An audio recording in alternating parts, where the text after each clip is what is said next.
بسم اللہ الرحمن الرحیم بسم اللہ الرحمن الرحیم۔ السلام علیکم ورحمۃ اللہ وبرکاتہ۔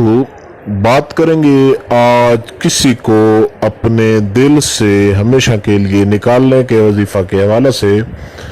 کسی کو آپ بھلانا چاہتے ہیں یا ہمیشہ کے لیے اپنے دل سے اس کی یادوں کو ختم کرنا چاہتے ہیں تو آج کا یہ وظیفہ انتہائی لاجواب اور باکمال ہے، اور انشاءاللہ تعالی جو بھی اس وظیفہ کو کرے گا، جس کو چاہے گا ہمیشہ کے لیے بھول جائے گا۔ اس وظیفہ کو آپ نے کم سے کم 7 دن اور زیادہ سے زیادہ آپ نے 14 دن اس وظیفہ کو کرنا ہے۔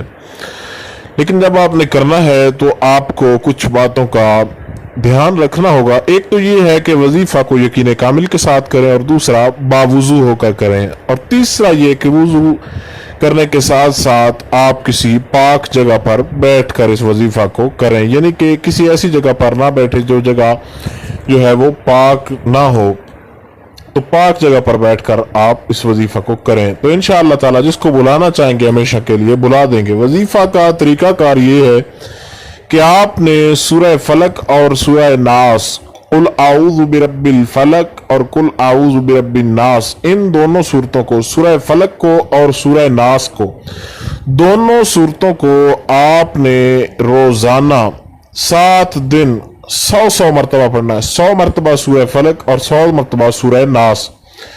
اس کو پڑھنے کے بعد آپ نے رب ذوالجلال سے اس کو بلانے کی 1 مرتبہ دعا کرنی ہے، اور 11 مرتبہ یہاں پر آپ نے جب دعا کرنی ہے، دعا کرنے کے بعد آپ نے پڑھنا ہے من شر الوسواس الخناس، من شر الوسواس الخناس۔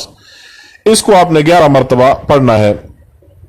تو انشاءاللہ تعالی رب ذوالجلال کے فضل و کرم سے، خالق کائنات کے احسان سے، آپ کا وہ جو کسی کو بلانے کے حوالے سے مسئلہ ہے، کسی کو دل سے نکالنے کا جو پرابلم ہے، وہ ہمیشہ کے لیے آپ کے دل سے نکل جائے گا اور دوبارہ آپ کو کبھی یاد نہیں آئے گی۔